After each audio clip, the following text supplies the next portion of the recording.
séparer de ce monde. Viens nous séparer de ce monde afin de nous attacher à toi. C'est pourquoi nous sommes devant de toi. Éclaire-nous. Nous voulons avoir la compréhension de ta parole, de notre Dieu.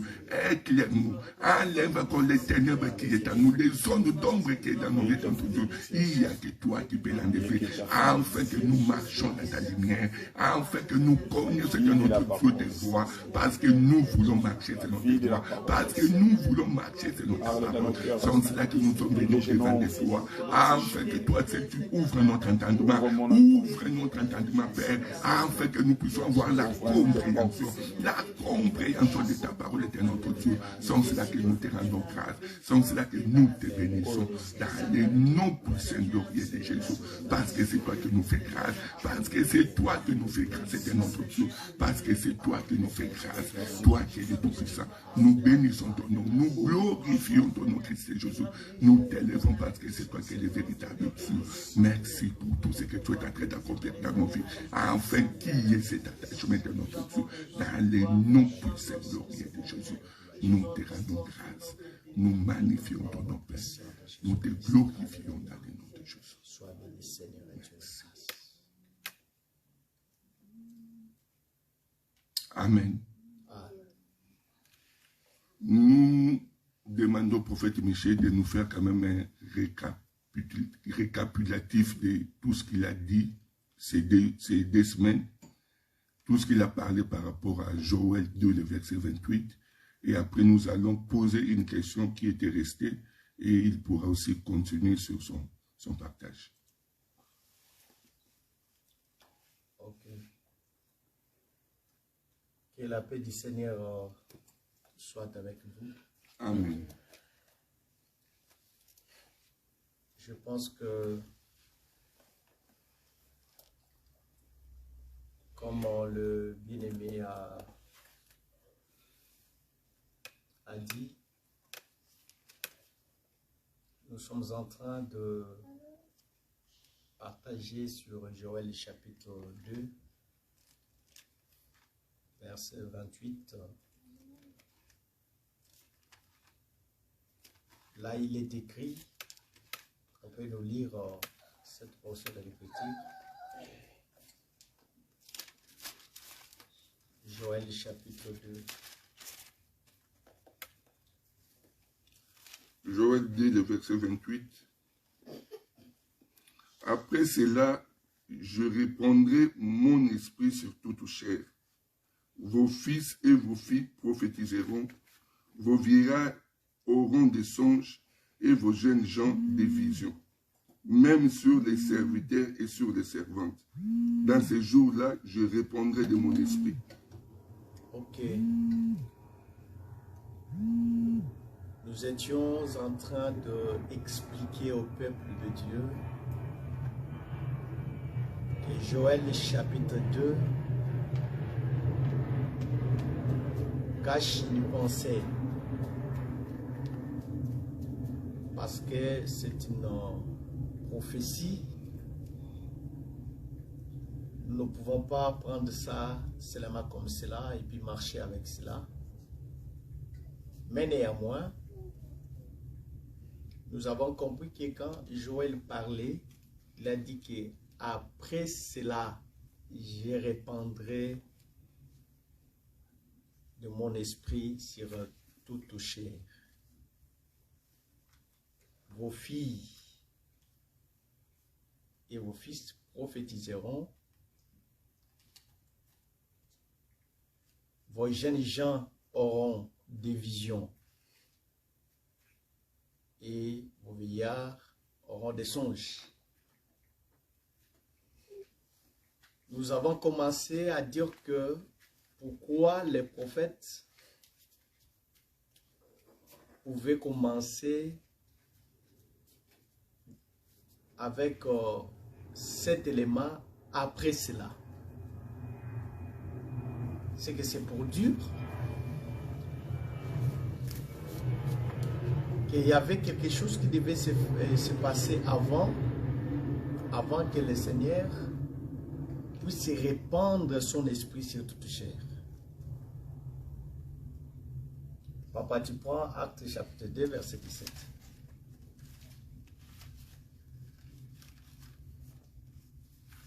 Joël a utilisé après cela, mais quand Pierre vient, il n'utilise pas après cela. Mais c'est ici ce qui a été dit par le prophète Joël. Oh, voyez-vous, Joël a commencé de dire après cela. Qu'est-ce qui pouvait se passer d'abord avant que l'Esprit puisse descendre?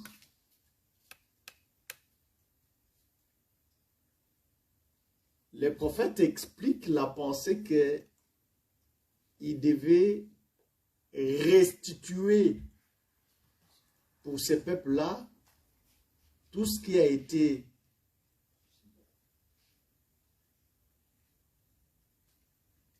marché, tout ce qu'on a marché sur cela, tout ce qui était comme richesse de ce peuple-là, c'est-à-dire les champs ainsi que tout consort, que les sauterelles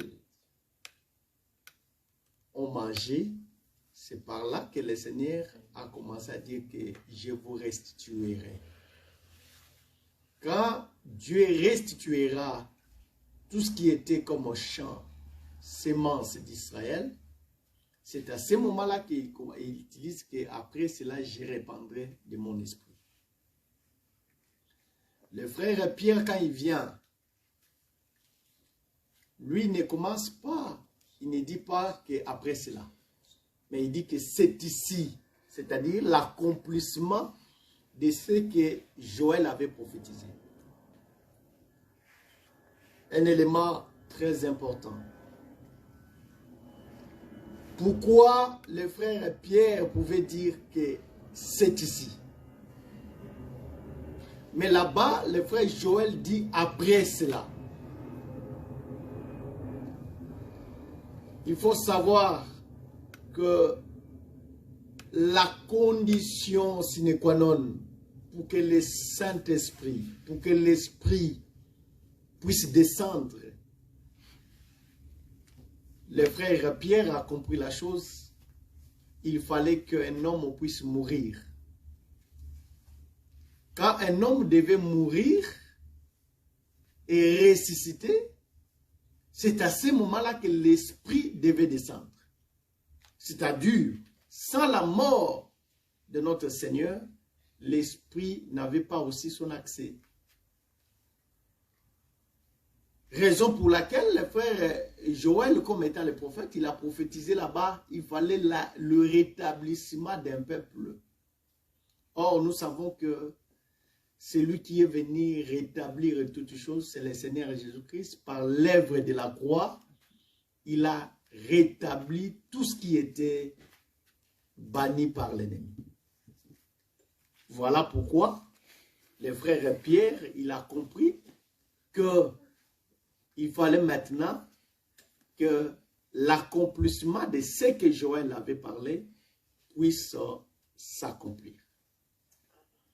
C'est comme cela que nous sommes en train d'expliquer tout simplement au peuple que là-bas, cette prophétie-là concernait la maison d'Israël, c'est-à-dire la maison d'Israël devait être d'abord rétablie. C'est à ce moment-là que le Seigneur devait envoyer son esprit. C'est en guise de cela que nous sommes en train d'expliquer par rapport à cette portion de l'écriture de Joël chapitre 2. Aujourd'hui, beaucoup de gens en ont fait des enseignements afin de pouvoir soutenir leur confession. Mais Dieu, dans son amour, il avait une autre pensée. C'est comme cela que nous avons souligné qu'il faut faire très attention. Le fils et les filles prophétiseront. Les jeunes gens auront des visions et les vieillards auront les songes. Ça parle que d'une même chose. Parce que nous avons vu avec vous selon Nombre chapitre 12, la Bible dit, si je vais parler à un prophète, c'est par la vision et par le songe. C'est que c'est la voix que Dieu parle à un prophète.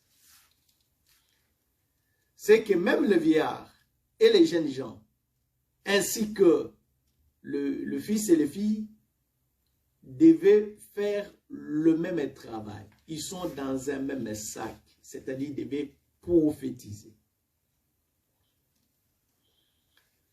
Mais quand est-ce qu'ils devaient prophétiser? C'est lorsque les seigneurs devaient d'abord faire un travail. C'est à ce moment-là que Dieu devait accomplir ce qu'il devait accomplir.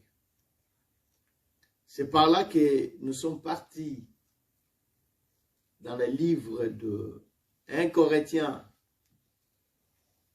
chapitre 15. Nous avons démontré que il y a la chair des animaux, il y a la chair des poissons, il y a la chair des hommes. C'est que là, nous sommes partis là-bas pour expliquer que je répandrai de mon esprit sur toute chair.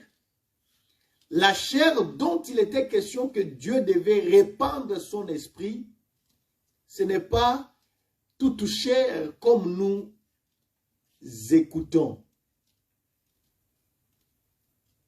Parce que si nous prenons que toute chair là, ça parle de tout le monde, alors nous allons entrer en conflit avec le frère Paul selon le livre de 1 Corinthiens chapitre 15. Au verset 39. Nous allons entrer en conflit avec lui. Et c'est par là que nous avons démontré tout simplement que toute chair dont il était question, c'était Ézéchiel chapitre 11 au verset 19. Là, le Seigneur démontre comment il va ôter les cœurs de pierre et il va donner les cœurs de chair à son peuple. C'est par là que nous sommes partis pour expliquer tout simplement au peuple que parler de toute chair qui sera remplie de l'esprit, ou bien qui sera baptisé de l'esprit, ou bien qui va recevoir l'esprit, c'est-à-dire c'est toute personne, ou bien tout corps qui est en Christ Jésus, qui est dans la foi en Christ. C'est lui qui va recevoir l'esprit. Pour la maison d'Israël là-bas, c'est-à-dire, nous sommes en train d'expliquer, c'est-à-dire ceux qui seront dans la foi d'Abraham, ce sont eux qui vont réellement recevoir l'esprit. Ce n'est pas donné à tout le monde. Si tu n'es pas dans la foi d'Abraham, ne pensez pas que cette promesse est pour vous. Mais la promesse de recevoir l'esprit est seulement pour ceux qui sont dans la foi d'Abraham. C'est ça la chair dont il était question. Ceux qui sont en Christ, c'est par là qu'ils vont recevoir tout simplement l'esprit. Voilà un peu le symbiose de ce que nous avons présenté pendant les temps que nous étions en train de marcher. Merci, prophète Michel. Et il y avait une question qui était restée. Il y a un frère qui avait posé une question par rapport à Jean 16, le verset 8. Je lis. Et quand il sera venu, il convaincra le monde en ce qui concerne les péchés, la justice et le jugement. Les frères voulaient savoir quel monde il va convaincre. Parce qu'on dit qu'il convaincra le monde. Ils voulaient savoir quel monde il va convaincre. Si vous pouvez répondre à cette question. Merci. La réponse à la question de notre bien-aimé est au verset 9, 10 et 11. Si tu peux lire. Jean chapitre 16, verset 8. Il y avait, comme a dit le bien-aimé, il y avait un bien-aimé qui avait posé la question, quel est le monde qui sera tout simplement convaincu? On va convaincre ici. C'est comme ça que j'ai dit, la réponse, dès que vous lisez au verset 9, 10, 11, vous aurez la réponse. Le bien-aimé peut lire. Je lis Jean 16, verset 9. En ce qui concerne les péchés, parce qu'ils ne croient pas en moi, la justice, parce que je vais au Père et que vous ne me verrez plus, les jugements, parce que le prince de ce monde est jugé. D'accord. Je pense que là c'est simple, parce que les frères voulaient savoir d'abord qu'il va convaincre, c'est l'Église, ou bien c'est quel monde? Ici, pour convaincre, ici ce n'est pas l'Église. J'ai dit que ce n'est pas l'Église. Pourquoi? Il faut faire très attention parce que le Seigneur était en face des disciples. C'est les disciples qui représentaient l'Église. Et il y avait encore, il était encore en face des autres, que j'appelle tout simplement ceux qui étaient des incrédules, ceux qui ne croyaient pas. Ils ne croyaient pas à toutes les paroles que le Seigneur a annoncées. Mais les disciples, ils étaient là, et il y avait les incrédules qui étaient aussi de l'autre côté. Il y avait deux camps. Alors quand le Seigneur parlait, il y avait des paroles qui parlaient à ses disciples qui faisaient un tas comme étant l'Église. Et il y avait aussi un peuple qui était en face, qui était tout simplement les incrédules. Maintenant, le Seigneur dit, au verset 8, il dit que, et quand il sera venu, il convaincra le monde à ce qui concerne le péché, la justice et le jugement. Ça dit quand le Saint-Esprit viendra. Retenez une chose. Le Saint-Esprit, quand le Seigneur il parle ici, il prend le Saint-Esprit comme étant un enseignant. Il vient comme un enseignant afin de pouvoir convaincre. Parce que le Seigneur, comme je viens de dire là à mon introduction, ou bien pendant que je faisais la récapitulation, le Saint-Esprit ne pouvait pas venir aussi longtemps, le Seigneur n'était pas encore mort. Le Seigneur devait mourir. Après, le Saint-Esprit devait venir comme étant un enseignant. Parce que c'est le Saint-Esprit qui devait venir enseigner. 1 Timothée chapitre 3 verset 16.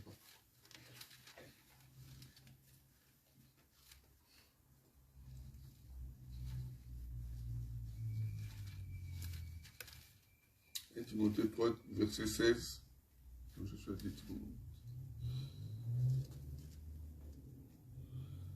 et sans contredire le mystère de la piété est grande. Non.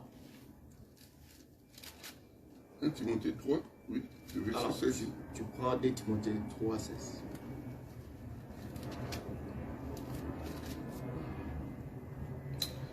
Toute écriture est inspirée de Dieu et utile pour enseigner, pour convaincre, pour corriger, pour instruire dans la justice, afin que l'homme de Dieu soit accompli et propre à toute bonne œuvre. Je prends un élément que le frère dit et Paul est en train d'expliquer, que toute écriture est inspirée de Dieu pour convaincre. C'est par là que je prends d'abord cet élément-là pour présenter comment le Saint-Esprit, quand il viendra pour convaincre comme étant un enseignant. Mais par rapport à frère Paul, au livre de Timothée, j'ai pris seulement, je tire tout simplement cette image-là pour montrer comment l'écriture convainc aussi. Quand on enseigne, l'écriture est là pour convaincre. Je rentre rapidement. Je démontre que quand le Saint-Esprit viendra,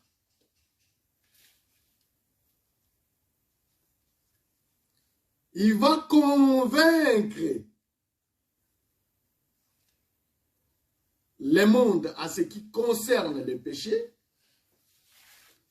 parce qu'il ne croit pas à moi. Parce que quand le Seigneur était là, il enseignait. Et les gens ne voulaient pas croire à l'enseignement que le Seigneur parlait. Maintenant, quand le Saint-Esprit devait venir, il devait venir afin de pouvoir confirmer ce que le Seigneur parlait pendant le jour de sa vie sur la terre. C'est-à-dire, pendant qu'il était en train de marcher sur le riz de Galilée, ce qu'il enseignait, les gens refusaient de croire à ce que le Seigneur donnait. Maintenant, quand le Saint-Esprit viendra, il viendra confirmer, en d'autres termes, pour donner raison au Seigneur, pour témoigner ce que le Seigneur a parlé pendant qu'il était en train de marcher. C'est-à-dire, le Saint-Esprit comme étant l'enseignant, quand il viendra afin de pouvoir donner raison ou bien affirmer ce que le Seigneur a parlé pendant qu'il était en train de marcher, afin que cela devienne maintenant comme un jugement pour ceux qui ont refusé de croire à cette parole. Voilà ce que je pouvais répondre, que ce monde-là dont il était question, ce n'était pas l'Église. Parce que nous croyons à ce que les seigneurs nous enseignent, mais il y a un monde qui ne croit pas. Alors, le Saint-Esprit, quand il vient, c'est pour affirmer aussi ce que le Seigneur avait parlé, afin que cela devienne un jugement pour le monde. Voilà un peu comment je pouvais répondre à la question.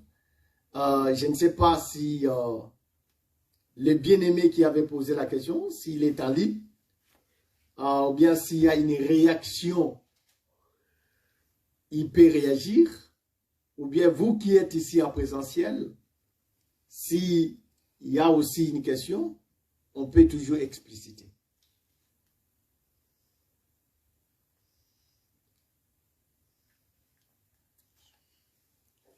Je ne sais pas si quelqu'un a une question.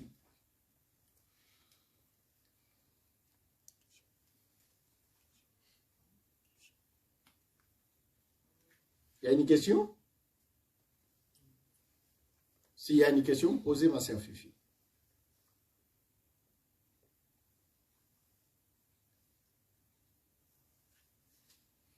En attendant que la sœur Fifi est en train de chercher, je vais lire Acte 2, le verset 37.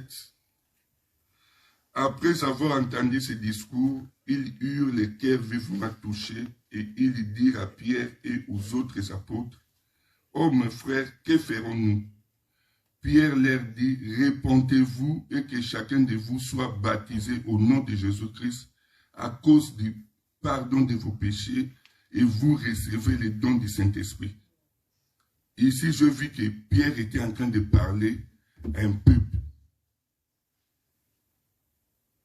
Et ce peuple-là a écouté Pierre et on dit, Pierre les a dit de se repentir et d'être baptisés.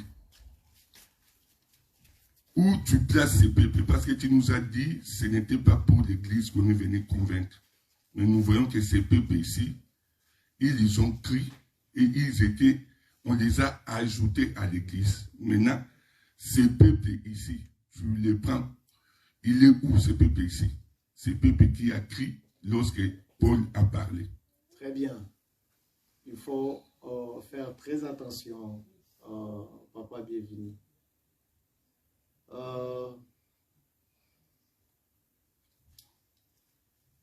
C'est un langage que nous utilisons. Je pense bien que la fois passée, je vous avais dit que on connaît celui qui a la maîtrise de ces choses. Quand il parle, quand il dit que nous les nations,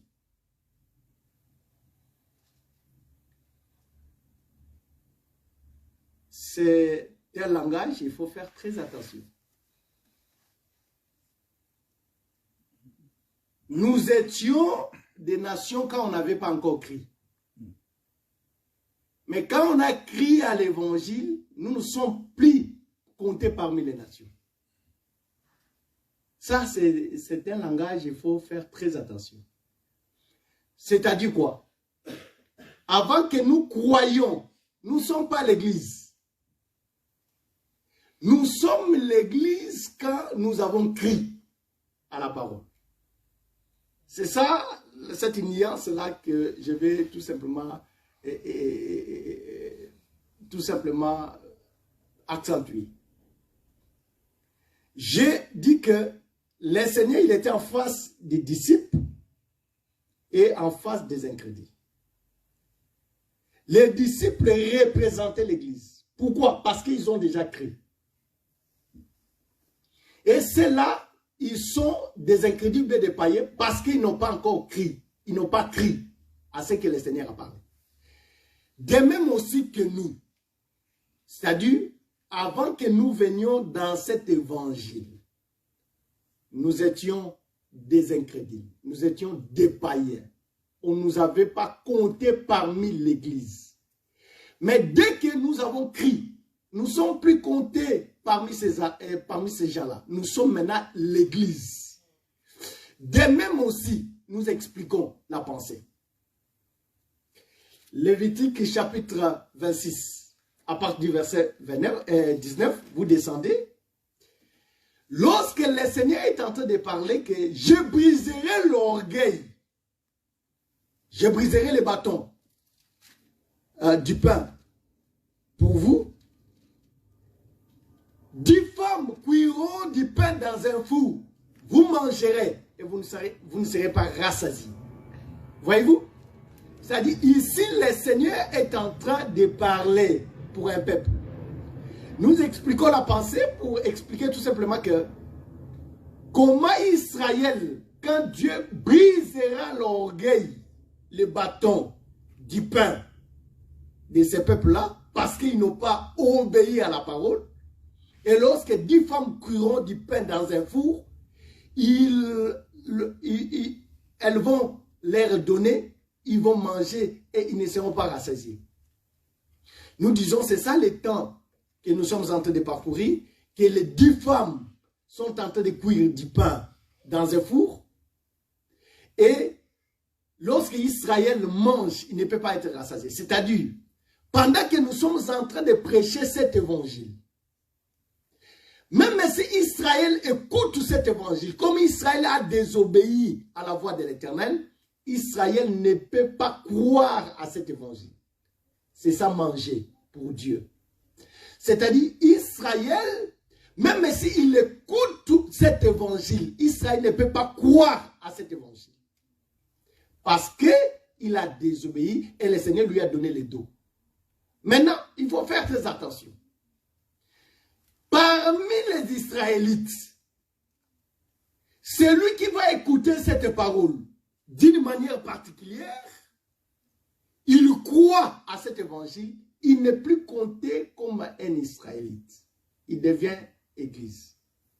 C'est-à-dire, il sort dans ces sacs-là.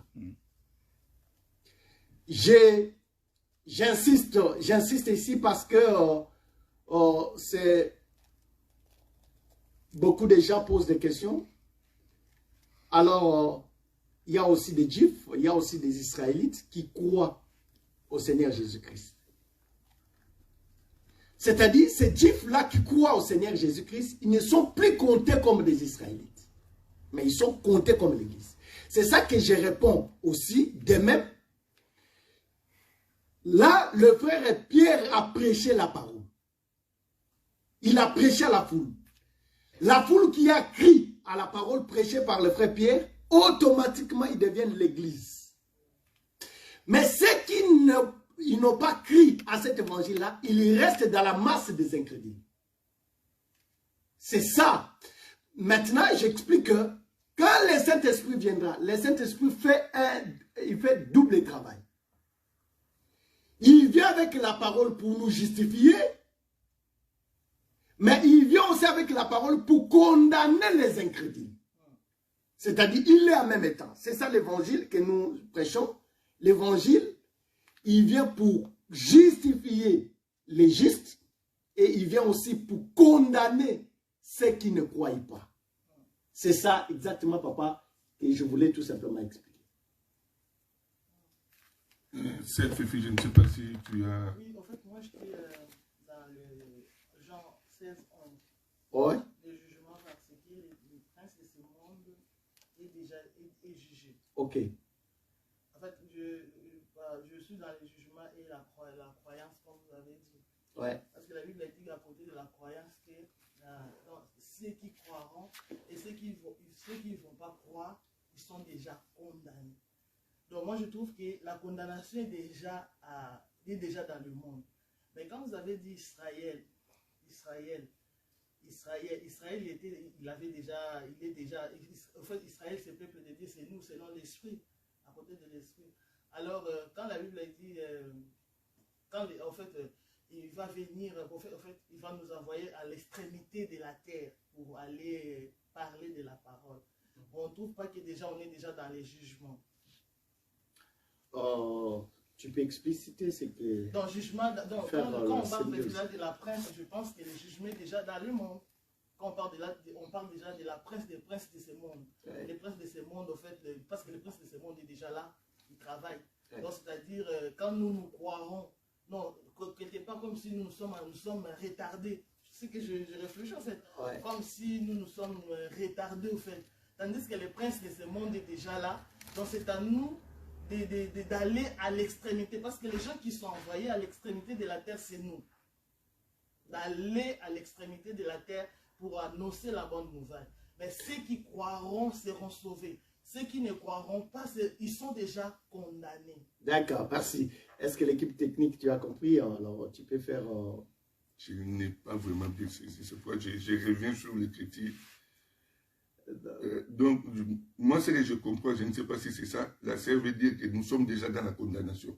Non. Non. Dans les jugements, pardon.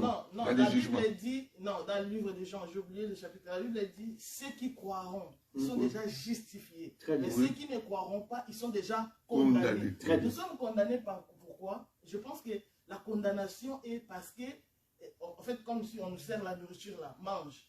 Hein, mange. Il y a des gens qui mangent. Il y a des gens qui mangent, mais il y a des gens qui ont refusé de manger.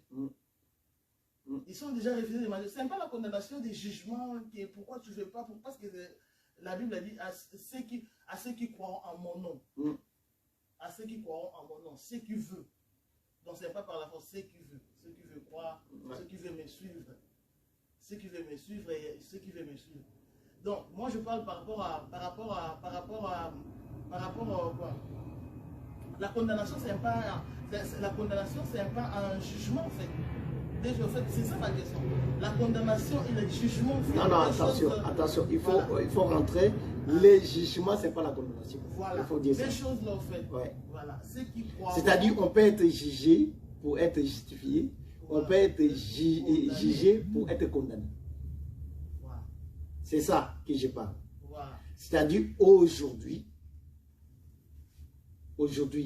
la parole de Dieu est en train de nous juger. Parce que la Bible dit, le frère Pierre dit que les jugements doivent commencer dans la maison de Dieu. Amen. Or, les jugements qui commencent dans la maison de Dieu, c'est cette parole qui nous juge aujourd'hui. Aujourd'hui, nous sommes jugés par la parole. Mais non pour être perdus, pour être condamnés, mais pour être justifiés.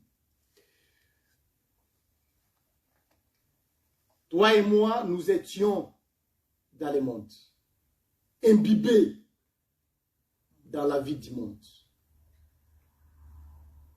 dans de mauvaises œuvres. Mais quand la parole vient, condamne cette vie-là qui est en nous, pour que nous puissions se débarrasser de cette vie-là, pour que nous marchions à la conformité de la parole. Okay. Maintenant, excuse-moi, le jugement là, le jugement et la condamnation que la Bible parle, quand est-ce que vient le jugement et la condamnation? Très bien. Nous expliquons que aujourd'hui, il y a deux facettes que je suis en train d'expliquer. Aujourd'hui, nous, la parole nous juge pour se séparer des mal. Mais ça viendra le temps, parce que aujourd'hui c'est le temps de la grâce que le Seigneur a laissé la porte ouverte à toute personne qui doit croire. Mais voici, je me tiens à la porte, je frappe. Celui qui ouvrira la porte, j'entrerai et je souperai avec lui. Ça, c'est le temps de la grâce. Le Seigneur a laissé tout simplement cette porte ouverte. C'est lui qui croira à cet évangile, à cette parole. C'est lui qui entrera. Il abandonne la vie de péché. C'est là que j'ai dit, c'est comme un jugement aussi. La parole exerce un jugement, mais comme un jugement pour nous justifier. Mais il y a aussi les jugements des méchants. Ceux qui ont refusé de croire à cet évangile. C'est ça, en fait, ma question. Il y a que des méchants qui ont droit de jugement. Nous tous aussi, on va nous juger. Oui, c'est ça que j'ai dit. C'est-à-dire, là-bas, nous ne serons pas jugés. Là-bas, nous ne serons pas jugés. Oui, ça, là-bas, les jugements des trônes blancs, il n'y a pas de saints qui seront là-bas, dans ces jugements-là des trônes blancs. Ça, ce sont pour les païens, parce qu'il n'y aura pas la justification. C'est lui qui vont passer à ces jugements-là, il n'y a personne qui sera justifié. Alors, mais aujourd'hui, nous disons aussi que la parole de Dieu nous juge par rapport à nos vies. C'est comme nous expliquons ici. Un prédicateur passe devant, il est en train d'expliquer la parole. Du coup, là où tu es, tu deviens triste. Tu es saisi par la parole parce que tu as marché dans une vie des autres. Tu es dans une vie de débauche, de mensonge, tout consort. Tu as la douleur. Ça aussi, la parole de Dieu vient comme un jugement. Parce que tu as écouté cette parole-là, ça te fait mal. Et tu commences à pleurer. Et tu prends une décision de pouvoir sortir dans cette vie-là. Ça, cette parole-là vient comme un jugement, mais pour te justifier. Amen. Mais la parole de Dieu est en train d'être prêchée. Les autres qui passent là, ils disent qu'est-ce qu'ils font ces gens-là? Ils écoutent quoi? C'est la famine qui les repousse. C'est la pauvreté qui les repousse à aller là-bas. Il n'y a rien là-bas. D'ailleurs, Dieu, il n'y a pas une autre vie. Tu vois, il rejette la parole qui vient. C'est celui-là, demain, quand le jugement viendra, il sera jugé, condamné pour aller à la mort. C'est comme cela que nous sommes en train de dire. Voilà un peu l'équipe technique, ce que je peux dire. S'il y a ajouté... il y a la sœur qui a aussi une question. Ah, la sœur Arlette. Moi, je veux savoir par là que le prophète a dit sur les 10 femmes qui cuiront. les pains. Oui. Elle représente qui? Ah oui. Parce que Merci. Merci. Merci. Parler, Dieu travaille souvent avec les 12 tribus d'Israël, les 12 apôtres, ils étaient toujours remplacés. Oui.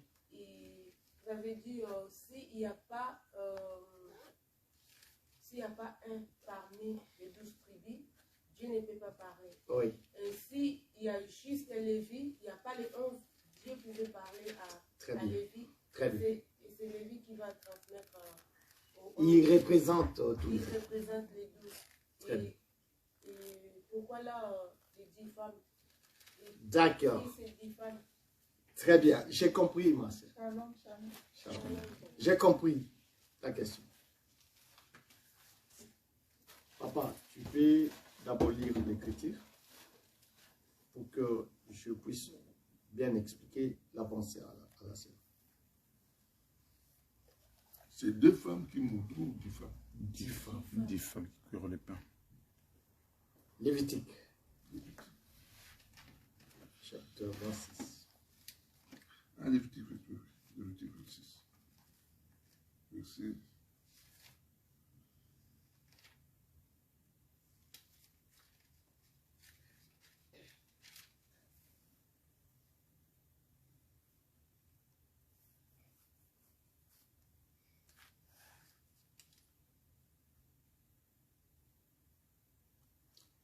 Verset 26. Lévitique chapitre 26, 26. Lorsque je briserai les bâtons du pain, 10 femmes cuiront votre pain dans un seul four et rapporteront votre pain au poids. Vous mangerez et vous ne serez point rassasiés.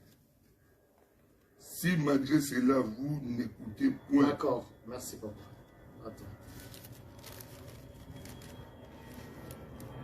Je prends une autre écriture. Attends. Je vais expliquer les choses.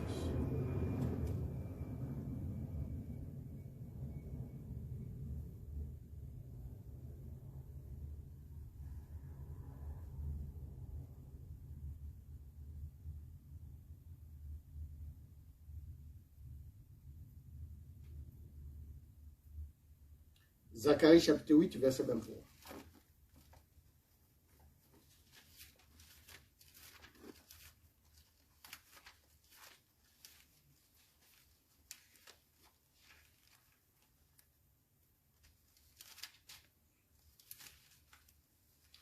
Zacharie 8, verset 23.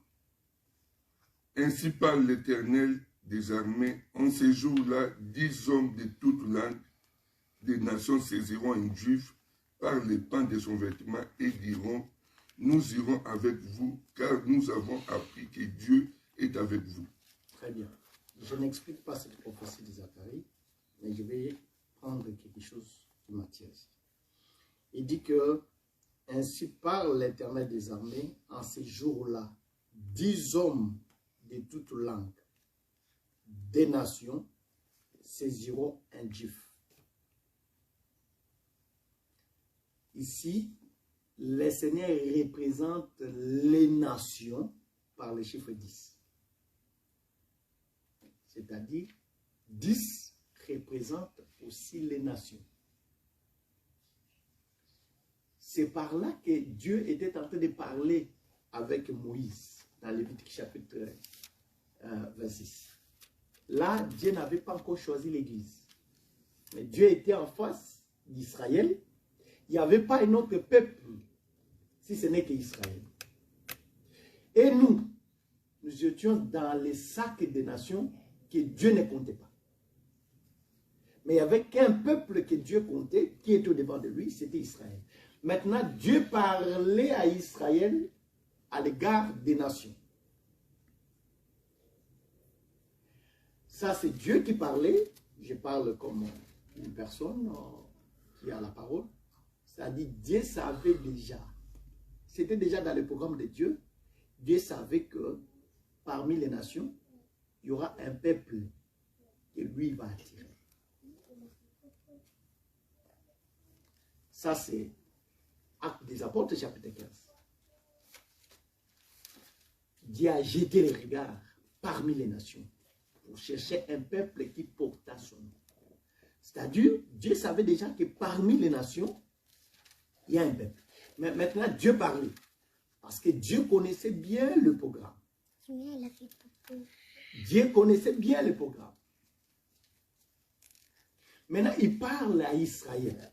Pendant qu'il est tenté de donner la loi, il dit que si tu m'obéis, regarde les promesses de la bénédiction, et si tu ne m'obéis pas, regarde ce qui arrivera. Qu'est-ce qui arrivera? Lorsque tu ne vas pas m'obéir, moi, je te donnerai aussi le dos.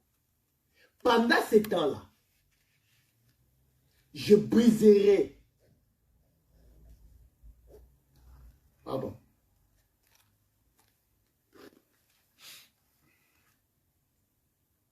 Excusez-moi. Je prends ça. Pendant ce temps-là, qu'est-ce qui va se passer? Lorsque je briserai les bâtons du pain, 10 femmes cuiront votre pain dans un sel four et rapporteront votre pain au poids. Vous mangerez et vous ne serez point rassasiés. C'est-à-dire, Dieu prophétisait Israël. En d'autres termes, le Seigneur voulait dire que je fermerai vos yeux, je fermerai vos oreilles. Vous n'entendrez plus et vous ne verrez plus. C'est ça l'expression. C'est-à-dire 10 femmes, 10 hommes. C'est un langage que le Seigneur a utilisé, tout simplement pour prendre les nations. Les nations sont représentées par le chiffre 10. C'est-à-dire, quand Dieu parle du chiffre 10, il voit les nations. Raison pour laquelle nous sommes en train d'expliquer, tout simplement que c'est ça aujourd'hui, les temps où la parole qui n'était pas, qui était à Israël, est partie vers les gentils.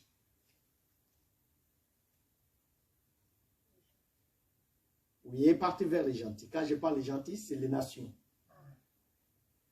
Alors, c'est-à-dire, parmi les nations, comme Dieu avait choisi, parce que Dieu répète que ce qui a été. Amen. De même qu'il y avait la terre, au commencement, Dieu n'a pas pris toute la terre. Il a pris tout simplement un poignet de terre, il a formé l'homme d'Adam. Et le reste de terre est resté. Dieu a pris tout simplement un poignet. C'est ça qu'il a formé l'homme d'Adam. Et de même aussi, l'homme d'Adam s'est multiplié. Dieu est venu dans l'homme d'Adam. Il va prendre parmi les nations, quand il a rejeté Adam, quand il a chassé Adam, il va choisir un poignet. Un poignet là, c'est Abraham. Il va prendre Abraham, c'est ça Israël. Il va prendre Abraham, il va faire d'Abraham toute une nation. C'est comme ça que Dieu est en train de marcher. Quand il donne le dos à Israël, il tourne vers les nations, il prend encore un autre poignet, c'est l'Église. Aujourd'hui, nous sommes là. C'est-à-dire, Dieu se sert comme cela. Et le reste là, Dieu n'est pas là. Raison pour laquelle, ceux qui nous disent que, parce que la vie éternelle, ce n'est pas de l'eau à boire. Sans l'enseignement, il n'y a pas la vie éternelle. Alors ceux qui disent que vous dites, vous êtes des orgueilleux, vous dites que tout le monde, ils vont mourir, et seulement vous qui seront sauvés. Oui, c'est-à-dire Dieu n'a pas pitié de la masse. Mais Dieu, il a pitié que de sa race. C'est ça que le Seigneur cherche. C'est-à-dire, c'est lui qui vivra la parole. Écoutez, c'est lui que Dieu va marcher avec eux. Et c'est ça, c'est eux qui deviennent le peuple de Dieu. Voilà un peu, je rentre à l'équipe technique.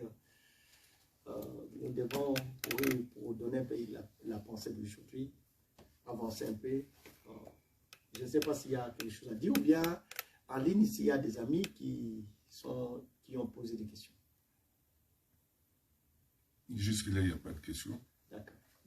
Nous continuons. Si vous pouvez continuer votre... D'accord. Merci beaucoup. Que le Seigneur bénisse.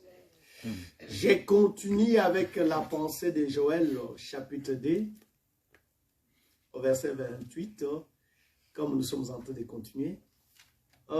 J'ai besoin d'expliquer quelque chose pour enlever beaucoup des zones d'ombre.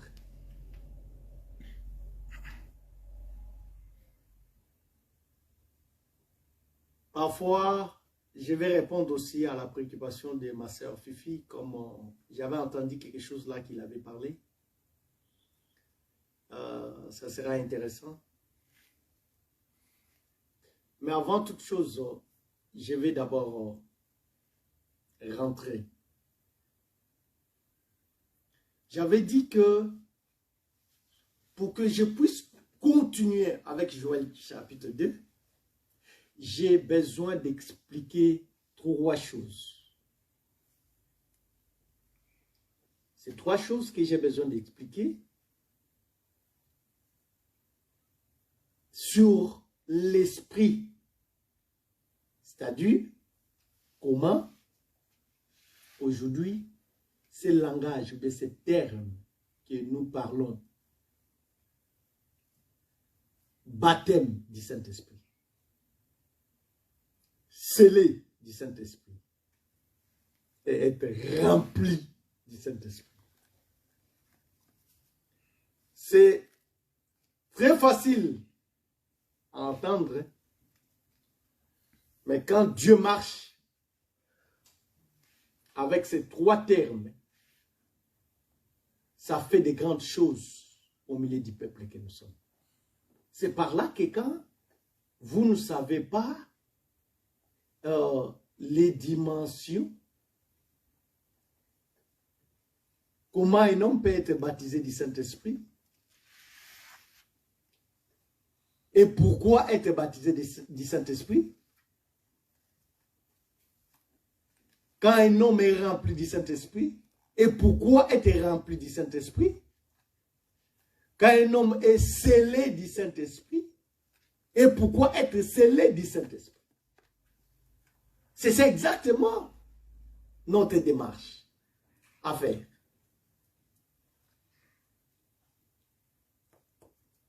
C'est pour que je donne la main à mon confrère, à mon aîné, à mon patriarche Joël, lorsqu'il est en train de parler que dans les derniers jours, je répandrai de mon esprit sur toute chair. C'est ça exactement, je suis en train de marcher par là. Mais aujourd'hui, avant que j'avance là où je vous avais laissé selon le livre de Jean chapitre 7, je voulais faire un recul, de ramasser quelque chose, je marche avec ça directement. C'est-à-dire, je commence avec, je rentre pour prendre scellé du Saint-Esprit, et puis je vais avancer. Ephésiens chapitre 4, verset 30.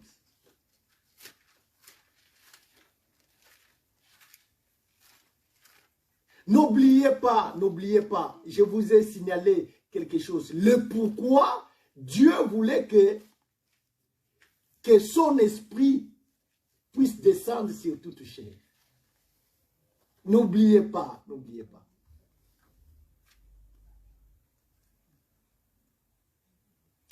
N'attristez pas le Saint-Esprit de Dieu par lequel vous avez été scellés pour les jours de la rédemption. Oui. Je ne sais pas, papa, si tu peux reprendre.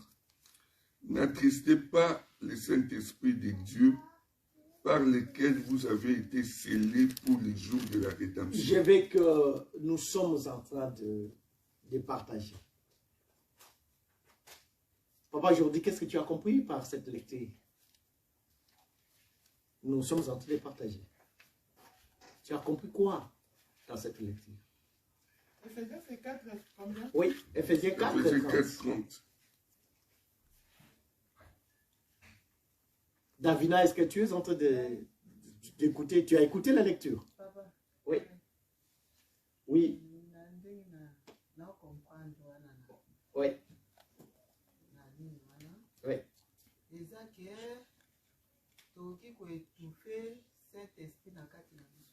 Ok. Traduit pour que les amis qui nous suivent aussi. Oui. Nous ne pouvons pas étouffer le Saint-Esprit qui est en nous. Si tu as déjà reçu le Saint-Esprit en toi, tout ce que tu fais du mal, il faut abandonner.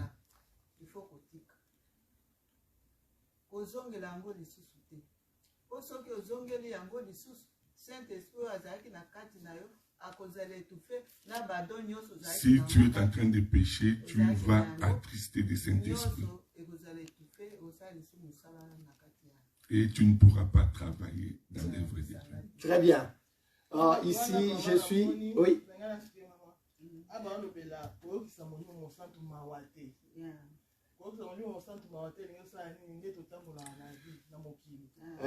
On dit de ne pas... Parle calmement parce qu'il y a les autres qui sont en ligne. On va traduire ce que tu es en train de dire. Voilà. Ouais. N'attristez pas le Saint-Esprit.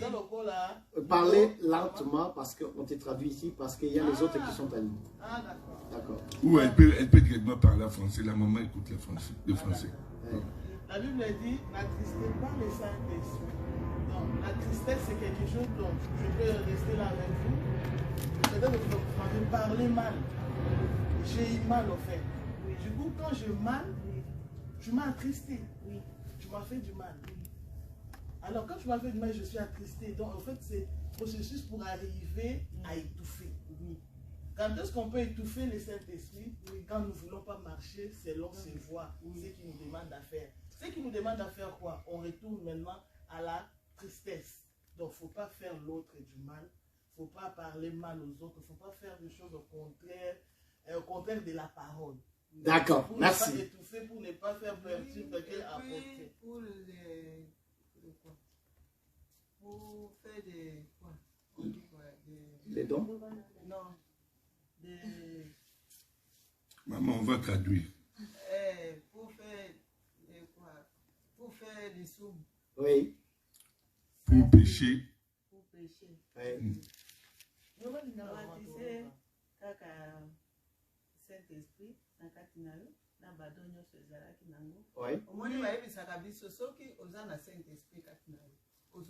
nous signalons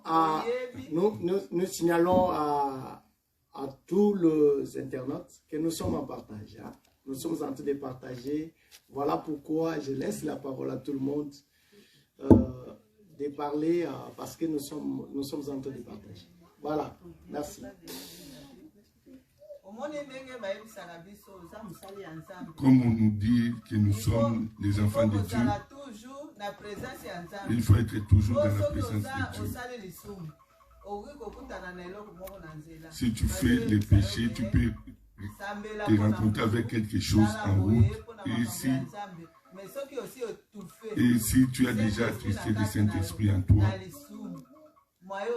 tu ne pourras pas faire... Très bien, Maman Mado. C'est ça que la sœur Fifi était en train d'expliciter. C'est seulement les mots étouffé, attristé. Ouais. Donc la sœur voulait que la maman parle d'attrister au lieu de dire étouffé. maman insiste beaucoup plus sur le péché, tout comme ça. Alors, c'est le même langage.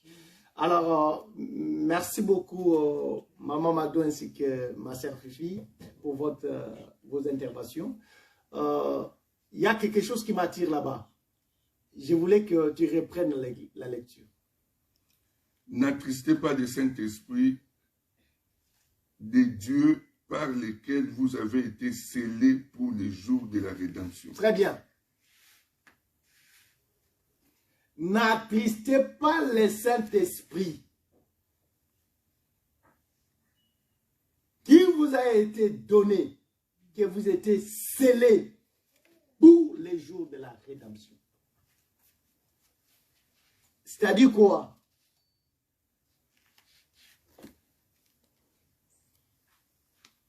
Tu veux quoi? Ephésiens 4, 5. Ephésiens 4, 30. Éphésiens 4, 30.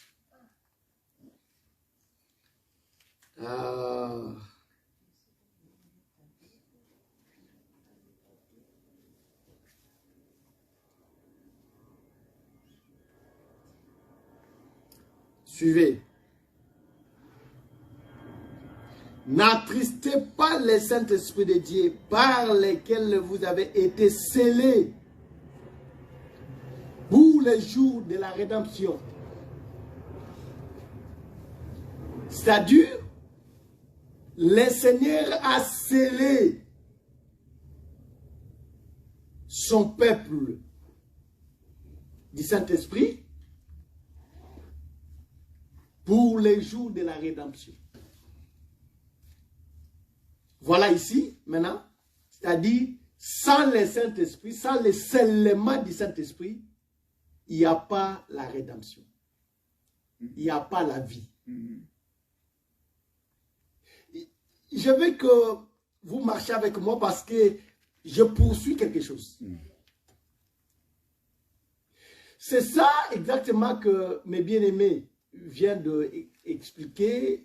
Moi, je ne suis pas vraiment de l'autre côté. Je suis en aval. Je suis en aval. Les bien-aimés ont parlé en amour. C'est-à-dire, il ne faut pas attrister le Saint-Esprit par la vie des péchés. Parce qu'il y a le Seigneur qui nous a déjà scellés. Il a mis son sceau à nous comme étant le Saint-Esprit. Le Saint-Esprit devient comme un sceau à nous. Maintenant, pour que ça reste intact, il ne faut pas l'attrister par la vie de péché. De faire du mal aux autres.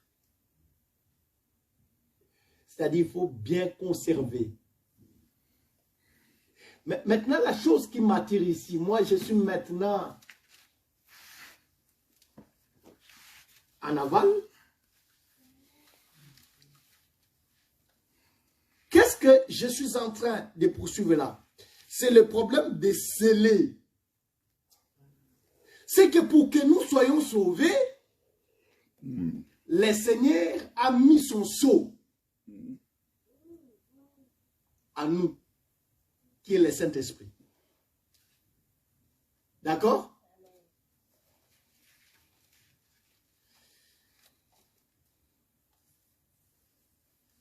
Esther, chapitre 8,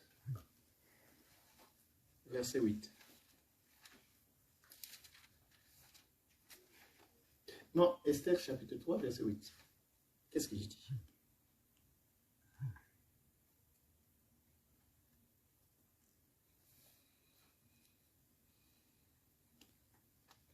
Aman, alors Aman dit au roi. Tu es où? Je suis 3, verset 8. 8, 8.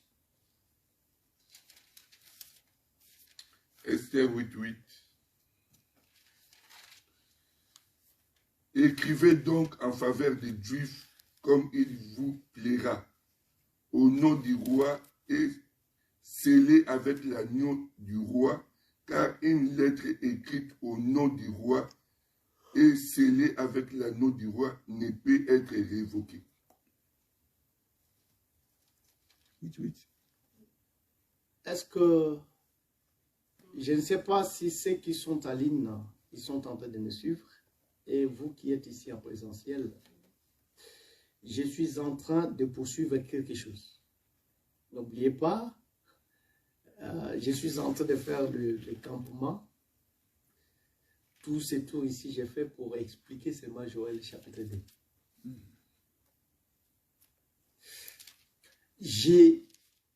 J'insiste. L'Écriture dit que ça, c'est l'ordre qu'on est en train de donner en faveur d'Esther, en faveur de Dieu. On dit que on demande qu'on écrive une lettre.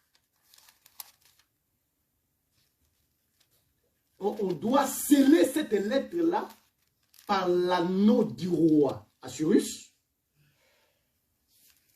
qui ne sera pas révoquée parce que la lettre du roi, si est scellée par l'anneau du roi, cette lettre-là ne peut pas être révoquée.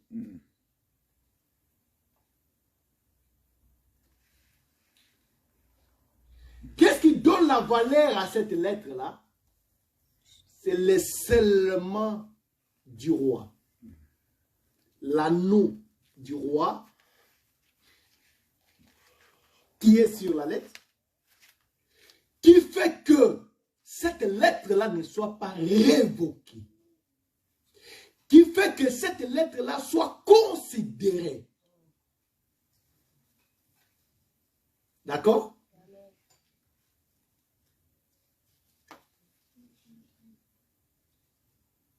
2 Corinthiens chapitre 3, verset 3. Je prends quelque chose là.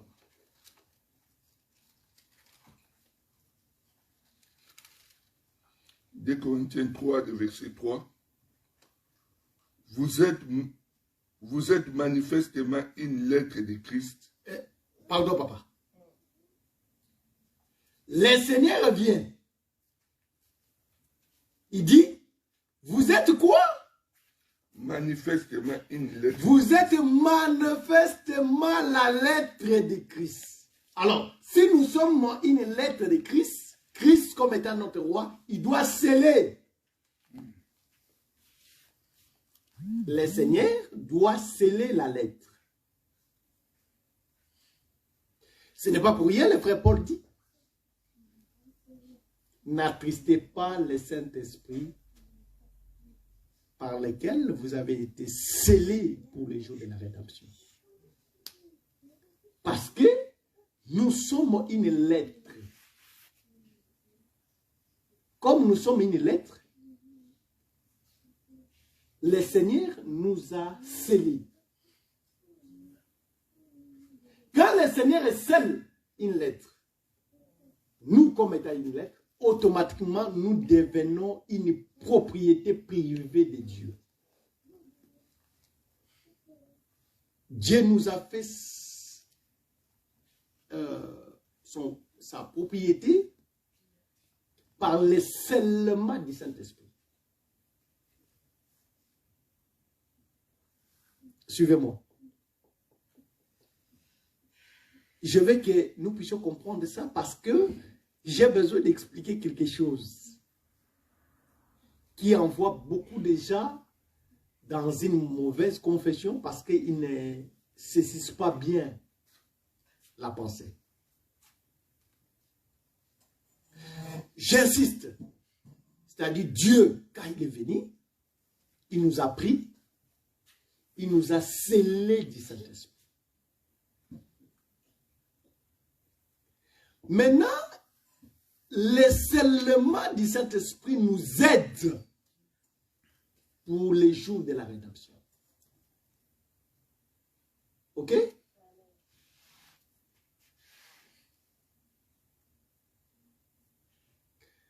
Voilà pourquoi ici nous exhortons d'abord. Voilà pourquoi un enfant de Dieu, c'est ça l'enseignement que le pasteur est en train de nous enseigner. Un enfant de Dieu ne peut pas rester dans le péché. Parce que tu vas étouffer quelque chose. Tu vas étouffer le Saint-Esprit. Or, si nous serons sauvés, c'est à cause du Saint-Esprit. C'est le Saint-Esprit qui fera que nous soyons sauvés ces jours-là. Si nous partirons, c'est à cause du Saint-Esprit. À cause de ce seulement-là du Saint-Esprit. C'est-à-dire, un enfant de Dieu doit être très souple. Bien que nous sommes en train de porter cette chair qui est pleine de faiblesses, mais nous devons être très souples. Quand il y a une faiblesse qui se manifeste, il faut faire très vite de sortir là. Ne restez pas là-bas. Ne restez pas là-bas. Il faut sortir. Voyez-vous que ici, j'explique que le scellement du Saint-Esprit qui nous donnera l'accès d'entrer, l'accès d'être sauvé.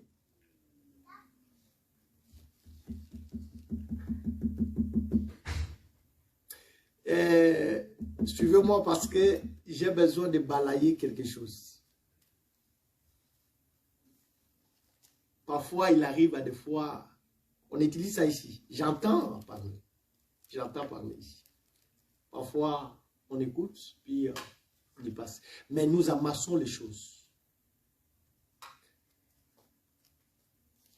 Remarquez que, ici, je prends d'abord que le Saint-Esprit vient comme un sceau pour les jours de la rédemption. Celui qui n'est pas scellé du Saint-Esprit, qu'il ne peut pas penser qu'il sera sauvé. Parce que le Saint-Esprit vient comme un cachet, vient comme un sceau que Dieu a mis dans l'homme. C'est comme ce qui se passe dans le monde des ténèbres. L'ennemi, pour savoir celui qui lui appartient, il a aussi un signe, il met dans l'homme pour que la personne lui appartienne.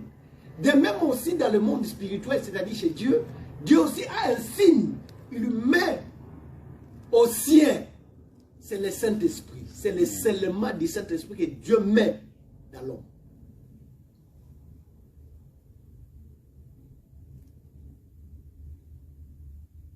Alors, le Saint-Esprit devient comme un signe qui donnera, comme un visa qui donnera l'accès au peuple de Dieu que nous sommes, de pouvoir y entrer ces jours-là. D'accord? Nous avançons. Avant de dire un mot sur ça, j'avance d'abord. Maintenant, je reviens. Je prends Luc.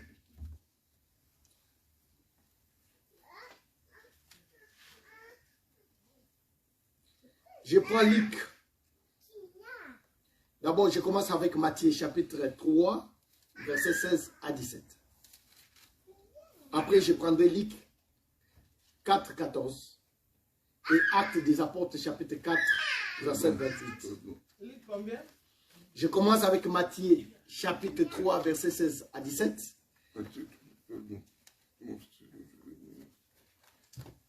Oui.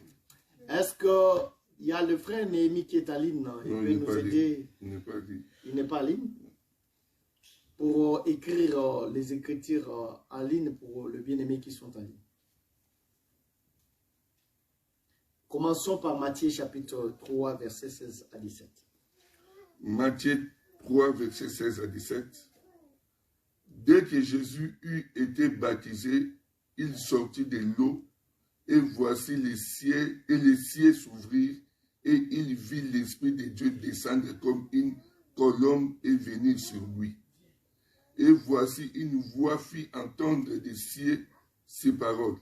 Oui. Celui-ci est mon fils bien-aimé, en qui j'ai mis toute mon affection. Très bien, papa.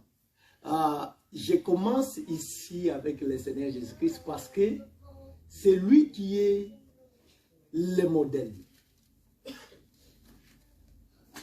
Ici maintenant, si le frère Moses pouvait être là, il pouvait parfois me saluer. Ouais. qu'est-ce que je vais dire tout simplement? C'est-à-dire, tout tourne autour du Seigneur. C'est-à-dire, ce qui s'est passé dans la personne du Seigneur, c'est ça qui se passe aussi pour nous. Le Seigneur a fait ça dans la vie de mon Seigneur. Qu'est-ce qu'il a fait? Il a fait que, c'est-à-dire ces trois choses devaient s'accomplir aussi dans la vie du Seigneur Jésus-Christ. Il devait être scellé, baptisé, ainsi que rempli du Saint-Esprit. C'est par là que je prends tout simplement Luc chapitre 4, verset 14. Je vais expliquer quelque chose.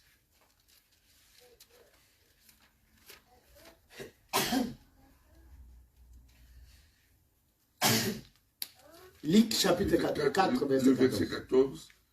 Jésus, revêtu de la puissance de l'Esprit, retourna en Galilée et sa renommée se répandit dans tout le pays d'alentour. Suivez-moi parce que j'ai besoin d'expliquer pourquoi Dieu pouvait donner cette promesse à Joël.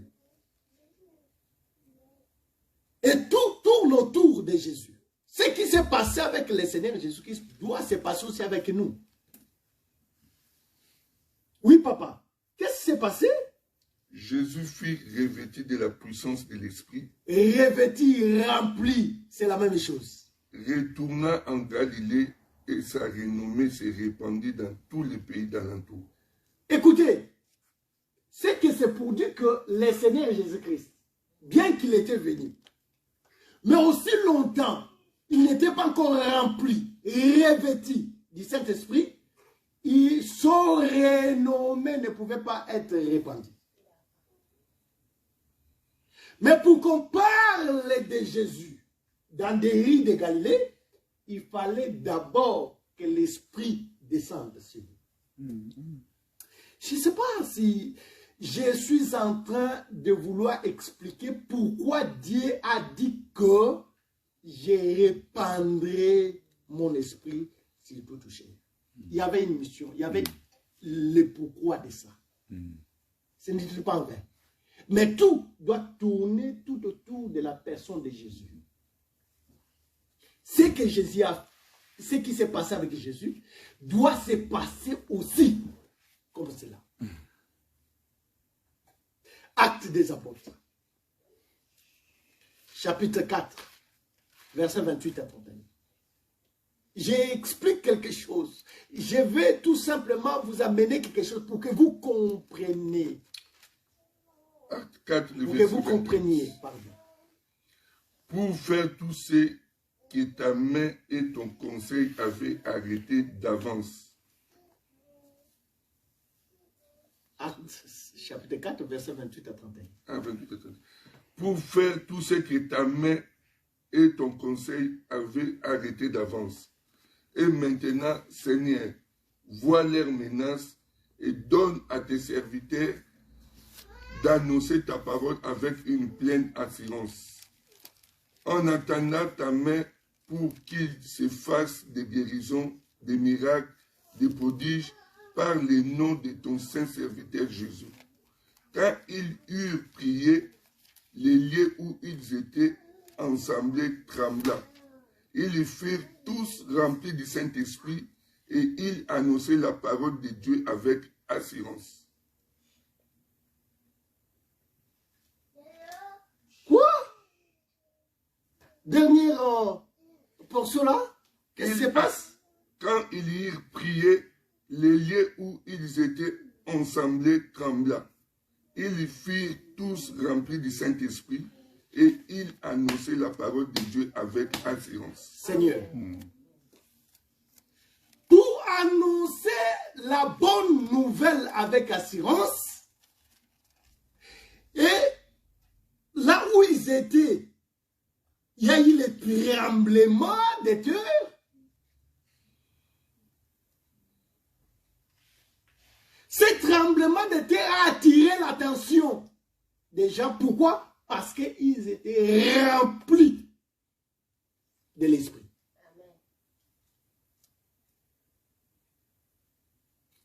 Ah, quelle était la mission? Quelle était la promesse que Dieu avait donnée à Abraham? Papa, bienvenue.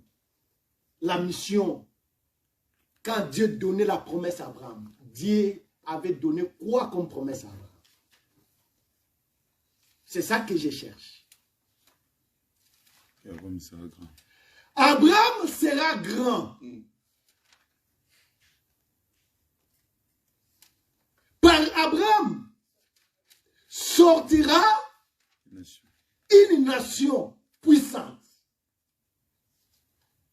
Donc, toutes les nations de la terre seront bénies en Abraham. Nous avons toujours expliqué que toutes les nations de la terre seront bénies à Abraham. C'était un langage pour dire que l'évangile, pour que ça soit prêché, ça sera par Abraham.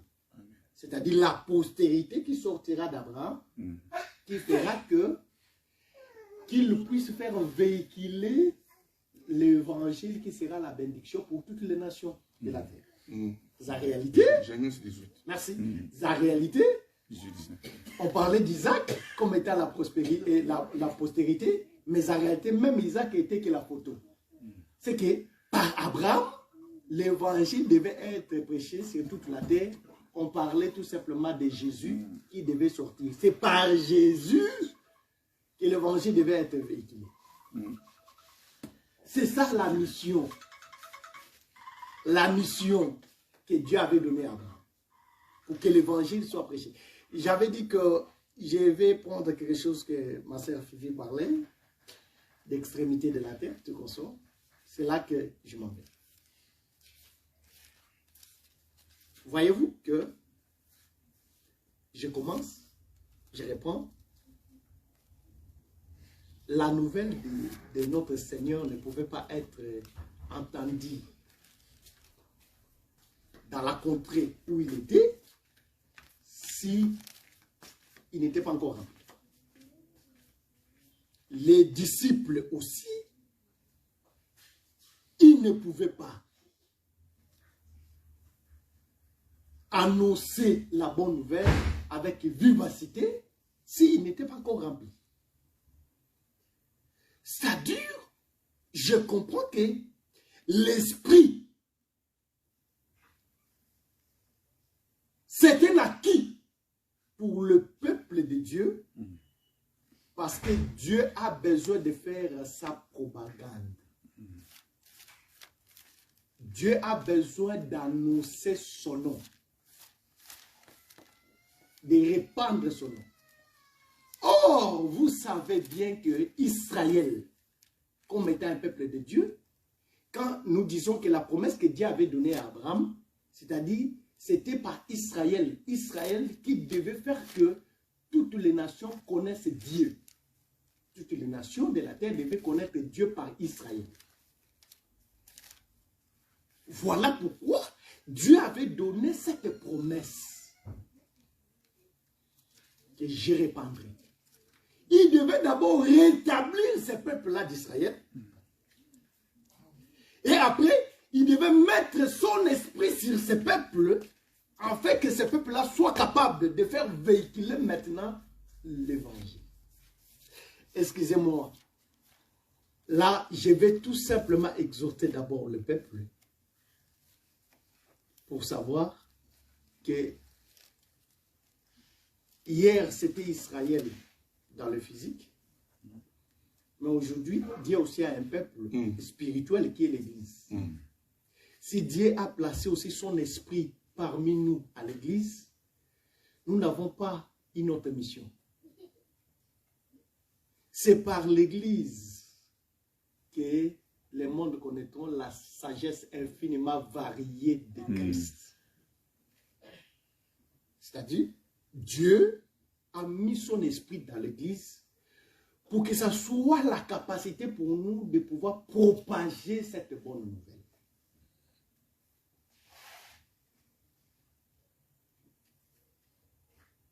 D'annoncer la bonne nouvelle.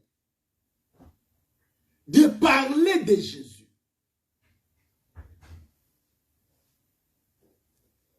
Le Seigneur n'a pas mis son esprit pour nous, pour que nous soyons comme cela. Mais c'est un esprit qui crie Abba Père.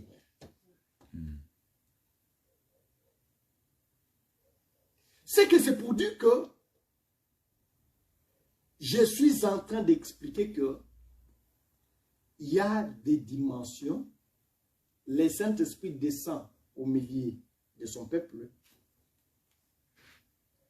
Premièrement, comme un signe pour la vie éternelle, c'est-à-dire pour les jours de la rédemption. 2, le Seigneur met son esprit à nous pour que nous devenions sa propriété privée. C'est-à-dire là, le Seigneur, c'est le marque qui doit dominer sur nous pour que nous ne manifestions pas les œuvres de la chair. Et 3, pour que ça soit une capacité qui va nous aider à manifester les œuvres de Christ comme étant son travail. Papa, bienvenue. Avant que je revienne, je vais tout simplement expliquer que les domaines de la puissance, regardez, le domaine de la puissance, voyez-vous que les disciples eux-mêmes, ils devaient entrer dans la prière. C'est par là que le Seigneur devait les remplir pour qu'ils annoncent l'évangile avec puissance. Le Seigneur Jésus-Christ, après avoir été baptisé, il est allé dans le désert, dans la prière. Quand il sortait, c'est par là qu'il y a eu la puissance et le miracle qui pouvaient lui accompagner. L'écho est parti. Voilà pourquoi nous expliquons aussi à l'Église. Tu peux avoir le Saint-Esprit qui va t'aider pour les jours de la rédemption. Mais si tu ne pries pas, tu ne te sacrifies pas dans la prière, tu ne seras pas rempli du Saint-Esprit qui va t'aider à faire l'œuvre de Dieu comme il se doit. C'est-à-dire l'œuvre de Dieu pour l'exercer. La puissance, on n'attend pas, on ne parle pas comme cela. La puissance du Saint-Esprit, ça se cherche dans la prière. Voyez-vous que tout là-bas, tout c'est le Saint-Esprit lui-même, c'est une masse, mais qui a plusieurs appartements. C'est-à-dire... Comment s'accomplir? Merci. J'explique tout simplement que... Si la pensée n'est pas finie, on reviendra la semaine prochaine, il n'y a pas de problème. Merci, merci mon équipe technique. Il est très rigoureux ces derniers temps avec les temps. Alors, c'est bien. Je voulais tout simplement expliquer que aujourd'hui, le Saint-Esprit est là comme étant un gage du salut. Mais le Saint-Esprit a aussi des domaines qui fait que si tu es baptisé du Saint-Esprit, c'est-à-dire le Saint-Esprit devient comme l'eau, comme étant le fleuve, tu entres là, maintenant le Saint-Esprit commence à dominer sur toi. Dieu te prend comme étant sa propriété, il commence à dominer sur toi, c'est là que tu ne vas pas manifester les œuvres de la chair. Ça, c'est un domaine. Il y a encore un autre domaine pour exercer la puissance, c'est-à-dire le don spirituel. Là, ça se recherche dans des prières. Voilà pourquoi, en passant, je vous provoque tout simplement. Un homme de Dieu, un enfant de Dieu, il peut avoir le Saint-Esprit pour les jours du salut. Mais il manque la puissance. Parce que ça se recherche dans des sacrifices. Il ne faut pas s'étonner. Pourquoi il n'y a pas de miracle? Pourquoi il n'y a pas la puissance? La puissance, tout ça, ça ne vient pas comme cela. Ça se recherche dans la prière. C'est dans des sacrifices qu'il y a des choses qui peuvent commencer à se déclencher. Amen. Parce que l'esprit là. Parce que c'est ça que Dieu avait fait. Quand Dieu a rétabli Israël, il a donné une promesse que l'esprit puisse descendre pour que Israël puisse travailler. Que le Seigneur vous bénisse. Pour aujourd'hui, je m'arrête là. Comme l'équipe technique a signalé, nous poursuivons un peu la pensée parce que je vais vraiment expliquer aussi aujourd'hui, est-ce qu'un homme de Dieu peut aussi être là? Il a le Saint-Esprit, mais il n'a pas la puissance. C'est ça que nous voulons expliquer.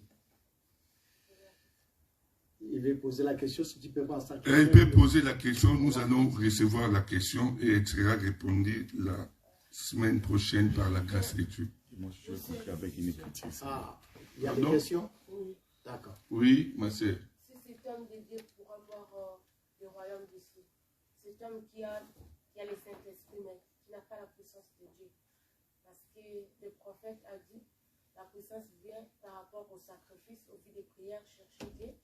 Et si cet homme de Dieu a le Saint-Esprit, mais il n'a pas la puissance de Dieu, c'est parce qu'il n'y a pas la vie de sacrifice en lui. Est-ce qu'il verra Dieu? Très bien. Une question magnifique. Très bien. Oui, ma sœur, la question. Oui, pour ceux que vous avez dit que un chrétien peut avoir le Saint-Esprit, mais il a juste pour le... Il a juste pour... son salut. Voilà, pour son salut. Maintenant, moi, je voulais savoir, est-ce que ces chrétiens-là, ils sont considérés comme les vierges folles?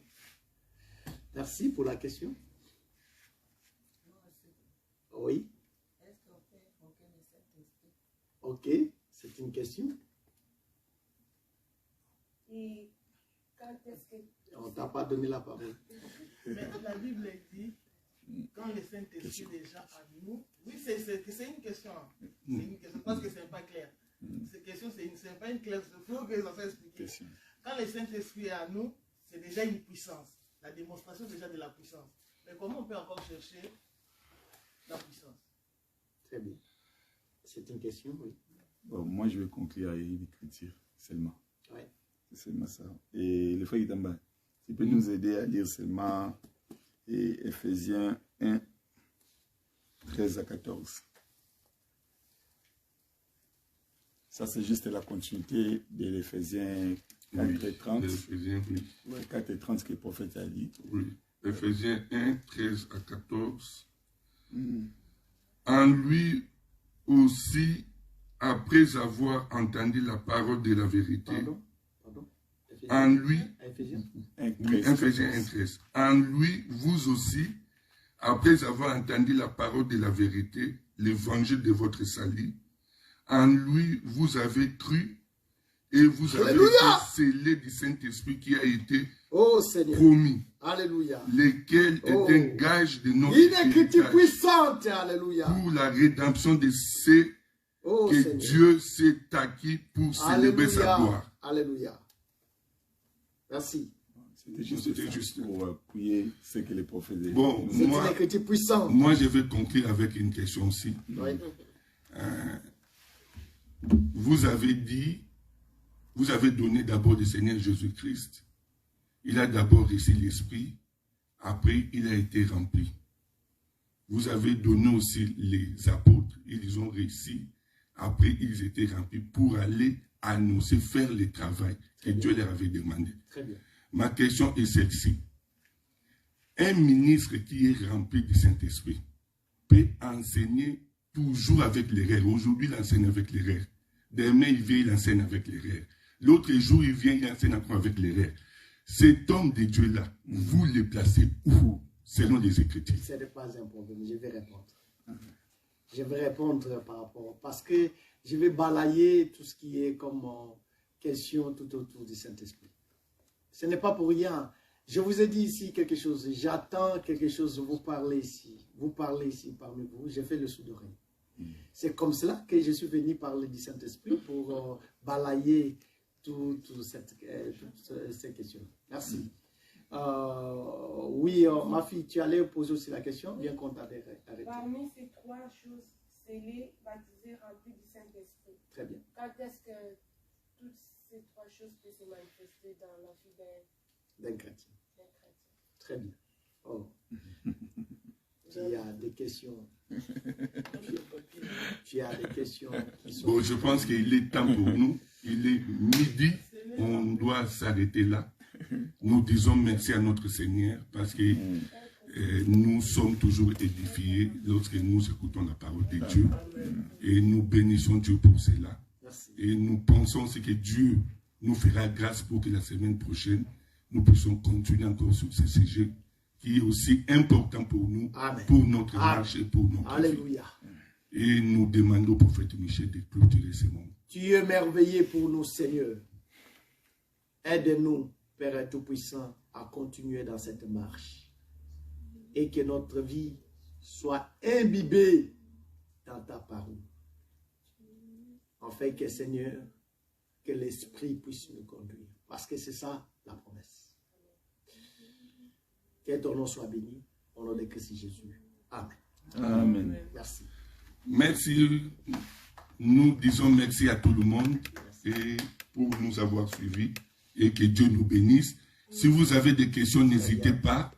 Il y a notre Facebook qui est toujours là et les saints de Villeneuve-Saint-Georges. Posez vos questions. Les hommes de Dieu. Aujourd'hui, il y a le prophète Michel qui s'est présenté, mais il y a des hommes de Dieu qui sont là. Ou s'il faut aussi faire appel aux hommes de Dieu extérieurs, on le fera pour que nous puissions trouver satisfaction. Amen. Pour l'Église, nous avons toujours notre groupe WhatsApp.